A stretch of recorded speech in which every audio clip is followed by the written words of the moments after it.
Welcome back again, everyone. This is the third part in our three-part series trying to offer some assistance to small businesses here in Okaloosa County and get you up to speed on the various loan programs that are out there and available for assistance as we all attempt to make our way through the COVID-19 pandemic. I am Nathan Boyles, County Commissioner here in Okaloosa County representing District 3. I'm not an expert, but I've got my experts with me here today. We've got Mr. Tony Hughes from Hughes Consulting Group, a longtime member of the banking industry here locally, and Mr. Stephen Perkins, a CPA with the Warren Averett accounting firm, also longtime members of our community here. So gentlemen, appreciate you being here.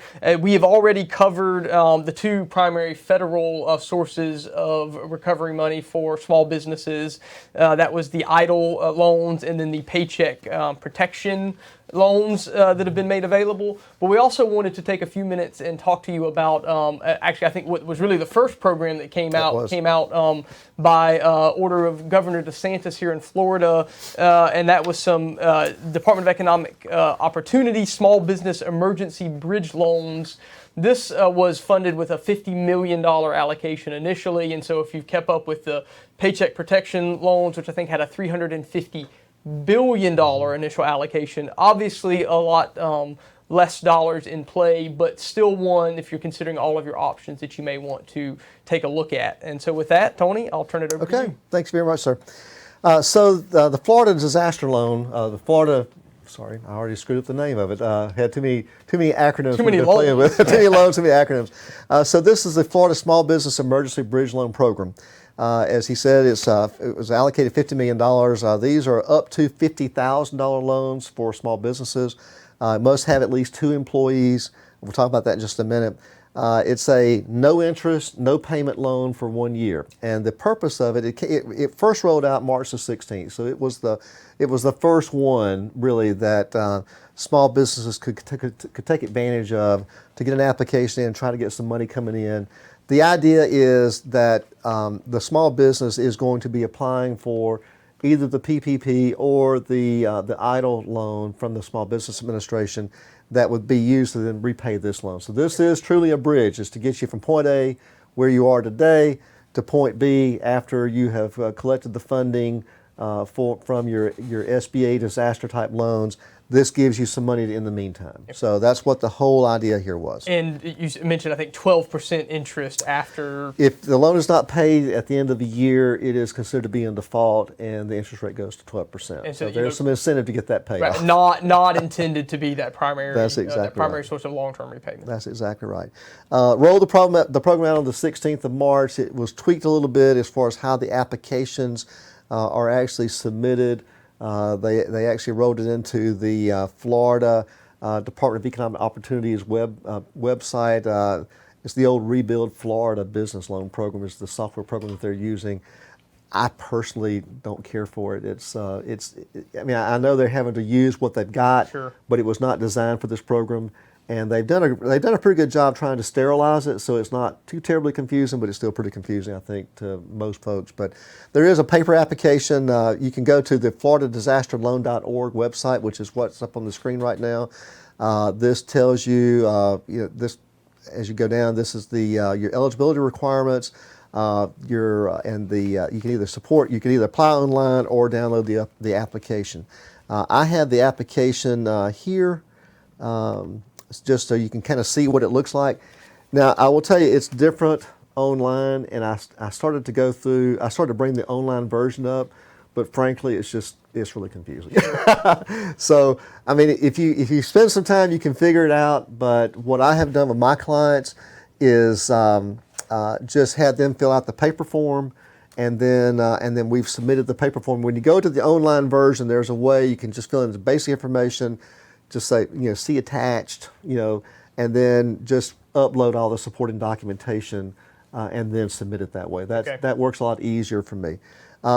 This is also an underwritten loan, so if there's a credit decision, there are eyeballs looking at this request. They do want the last 2 years file tax returns on the entity. These are loans that are made to the individual owners of the business, so they don't really make the loan to the business, it's made to the individual owners of the business. And every owner that accounts, you got to have at least 51%. So, like if the three of us had 33% ownership, at least 2 of us have got to apply for the loan and will be on the loan. Okay. That's the rule. Other than that, it's really not that bad as long as you get the tax returns. They do want your payroll information but it really is just to verify that you had at least 2 employees. So you got to show either the W-2s for those employees. They do count 1099 workers, so you can show the 1099s. I guess it's the W-3 or the 941, which kind of that you file that kind of summarizes all your payroll expense. You can supply that with the documentation. They then transfer this file back to a small business development center in your area, which to us is at UWF. There's a local credit committee that is made up volunteers, right? Volunteers. Guess what? They come from the banking division, the banking departments, though. So, I'm sure they're not too happy about this, but it is. There's a committee. I served on the committee that we did when we did these for Hurricane Ivan. I was on the committee. One of my senior officers was on the committee after the BP oil spill. I think, don't hold me to it, I think this is the BP oil spill was the last time they did this in our area. Okay. So I don't know who else. I know a couple people that are on the committee this year, but it is commercial lenders and credit officers. They submit this information, the tax returns, whatnot. I can only tell you the 2 committees I was involved with. The bar was not that high to jump over. It's really just more of the likelihood that they think that you're going to be able to qualify for SBA loans. Okay. And if they feel like you can at least that was my experience, if we can qualify for an SBA loan, the loans got approved. Okay. The application is not that hard. Again, this is a 7-page, and mostly it's just talking about how to qualify or which businesses qualify. Just again, basic information about your business, where you're located, your trade name, how many employees, the date you were established. Does this one have a minimum number of employee requirement? 2. 2. Okay. Okay. So it is not for self-employed Okay. sole proprietorships at all. You Okay. have to have 2 employees. So you just basically certify it, sign it, and attach all of your supporting documentation and send it in. I can tell you that when you file it, they send you an email back that says, basically, don't even call us for 10 days to check the status of it. So, honestly, this was a great program to start off with back in the middle of March. I mean, it's still available. I have not heard that it's run out of funding yet. Okay. I have talked to a couple of our state representatives. They believe that some additional money will be put in this fund if it does start to run low, but I don't know. Okay. But So $50 million for the entire state of Florida. Right. Do we know, and I think you had made the note earlier in our pre-discussions that, if everybody got a $50,000 loans, that's 1,000 loans. That's right. And I speculate you've got more than 1,000 small businesses in Okaloosa County. exactly. And so, those dollars won't necessarily go very far. Are they divided up by region, or No. is it just one big pot? I think it's just one big pot. Okay. That's my understanding. It was before, but now I will say that as I recall, certainly for Ivan, the legislature did put more money, or maybe the governor had the authority to put more money into the pot to help out. Okay. But, And have either of you had clients that you know of that have had these loans be funded yet or approved? No. Nope. Okay. We have several applications out, and they're still working on it. But Okay. again, there is a lot of moving parts here because you got DEO working, and DEO, by the way, is also doing the unemployment compensation issue. Yes. So Which that's has been not a major issue. That's not a good Yep. department to be working in right now. Yep. The SBDCs, they're swamped because they're handling this along with some other grant programs that are out there working. And then, it takes the committee, which are bankers, which are also dealing with SBA type, the PPP program. So, And as we've said in earlier segments, working through the weekend, Yep, trying they to are. roll out that Oh, they are. PPP program. Yep. Absolutely. Yeah. So, Stephen, any additional thoughts? I think I heard 2 years tax returns. Sounded like it was the backbone kind of core documentation that you need. Anything else that folks need to be kind of brushing up or getting ready for this application?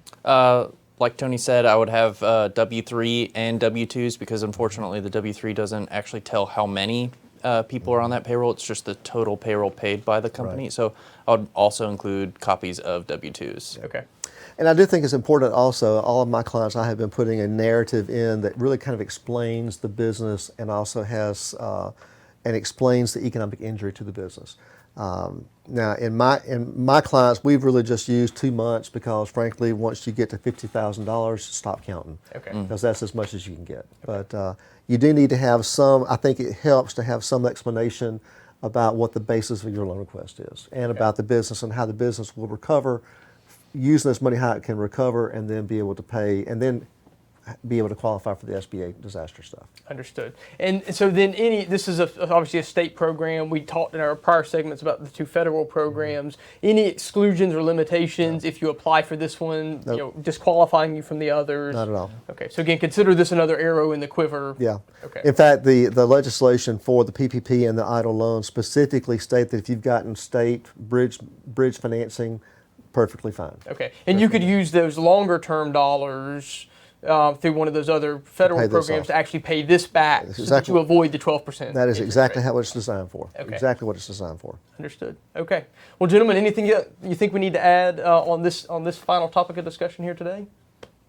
I don't have anything. No, I don't Okay. know either. Well, look, I really appreciate all of this information. Hopefully it's been helpful to our small business owners out there that are trying to find their way forward. Again, Tony Hughes Consulting, thank you very much for being here. Stephen, again, thank you for joining us, coming over from Warren Averett.